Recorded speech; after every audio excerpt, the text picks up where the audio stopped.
If you've been thinking about moving to Pittsburgh, you've probably seen some of the headlines saying that home prices are starting to fall. That's true, just not here. There are parts of Pennsylvania that have been struggling for years. Places like McKeesport, Johnstown, Altoona, and a few others have lost population, lost jobs, and simply have more houses than buyers. When that happens, prices go down. Let's start with Johnstown. It was once one of Pennsylvania's biggest steel towns. It also dominated coal mining and railroad manufacturing.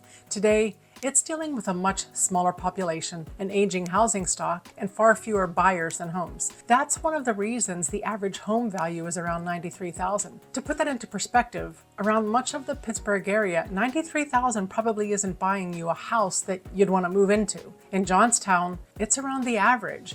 That's how different these markets really are. McKeesport has a different story, but has faced similar challenges. For decades, it was built around the steel industry. When the mills closed, thousands of jobs disappeared. Over time, the population decreased. There are fewer people buying homes, more foreclosures, and many properties that sit vacant for longer periods of time. It's a much different housing market in McKeesport than it was 50 years ago. Altoona is another example, and it grew because of the railroad. It became a major railroad hub for the Pennsylvania Railroad, and for decades that drove the local economy. Today, the city is working hard to reinvent itself, but in parts of the market there are still more homes than buyers. That creates very different pricing than what we're seeing around Pittsburgh. Appraisals can come in below asking price, and investors are finding opportunities there that you simply don't see in many Pittsburgh suburbs. Now, compare that to what's happening around Pittsburgh. We're still seeing buyers relocate here from all over the country. We're still seeing multiple offers on homes that are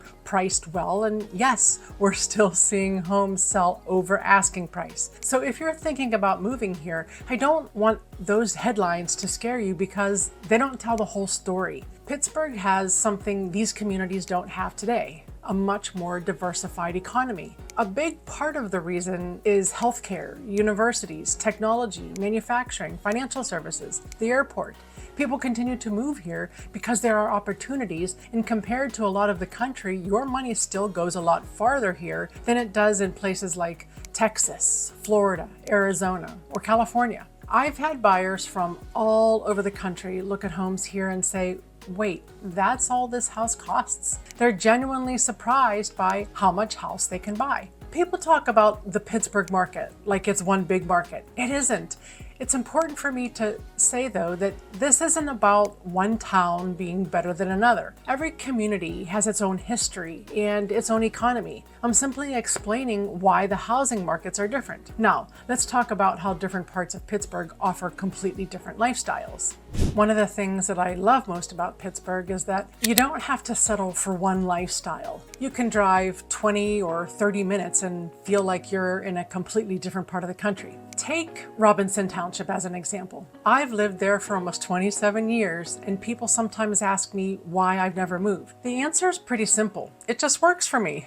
No, I can't walk to Dairy Queen or the grocery store. I would have said Starbucks, but I don't drink coffee. But I can get to Costco, Sam's, Aldi, Target, Robinson Town Center, or IKEA. I'm about 15 minutes from the airport and 15 minutes from downtown Pittsburgh, 5 minutes from major highways, and for me, it's the best of both worlds. That's exactly why so many people choose communities like Robinson, Moon, North Fayette, South Fayette, Cranberry, Franklin Park, McCandless, and Peters Townships. They want a little more room, a yard, a garage, easy access to the airport, shopping, restaurants. For a lot of families, it's just a better fit. Now, if you're someone who wants to walk to dinner, meet friends for coffee, or be close to downtown, neighborhoods like Lawrenceville, Shadyside, the South Side, or Mount Washington may be exactly what you're looking for. They're full of character, great restaurants, local shops. There's always something to do. They're exactly what some buyers are looking for. Just understand what comes with that lifestyle. Parking can be a challenge.